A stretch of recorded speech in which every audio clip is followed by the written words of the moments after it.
Merci Pierre d'être avec Pierre nous pour entendre vos mots. Merci.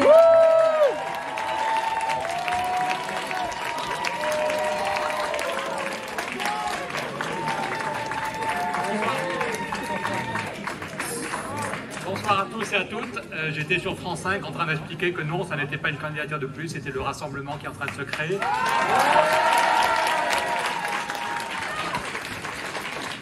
J'étais en train d'expliquer que grâce à Christiane, grâce à tous ceux et celles qui se sont battus pour que cette primaire ait lieu, on est plus de 400 000 aujourd'hui à dire que l'espoir est possible, qu'il y a 3 mois on ne parlait que de Zemmour, de Macron, de Pécresse, et qu'aujourd'hui on parle des solutions qu'on veut apporter pour faire gagner le climat et la justice sociale.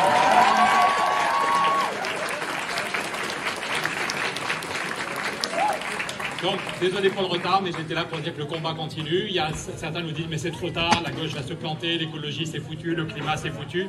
La réponse est non. C'est une étape historique aujourd'hui. 400 000 personnes qui votent malgré les luttes et les déceptions, c'est une étape historique. Bravo à Mathilde, à Samuel et à tous ceux qui ont mouillé la chemise.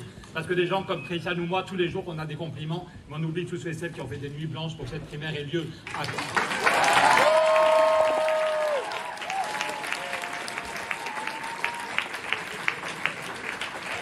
Donc c'est réellement une date historique, l'espoir est de nouveau possible et il reste à le concrétiser.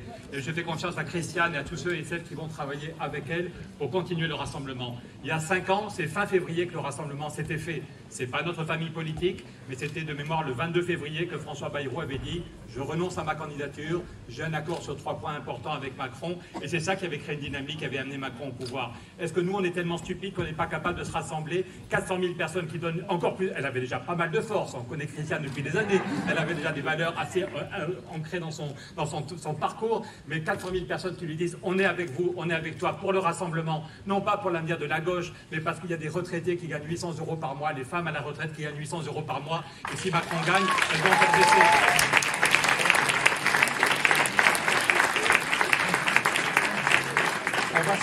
On va se rassembler parce qu'on a tous été choqués de voir comme un pays aussi riche que la France, des milliers d'étudiants et d'étudiantes qui faisaient la queue à la soupe populaire, et Macron qui veut seulement augmenter les taux d'université.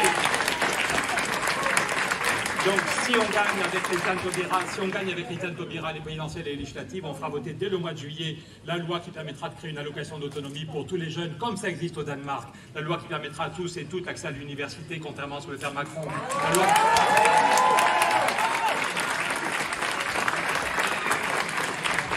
Si on gagne tous ensemble, si on gagne dès le mois de juillet, on fera voter la loi que propose François Ruffin pour lutter contre la précarité et les petits salaires dans les métiers du soir.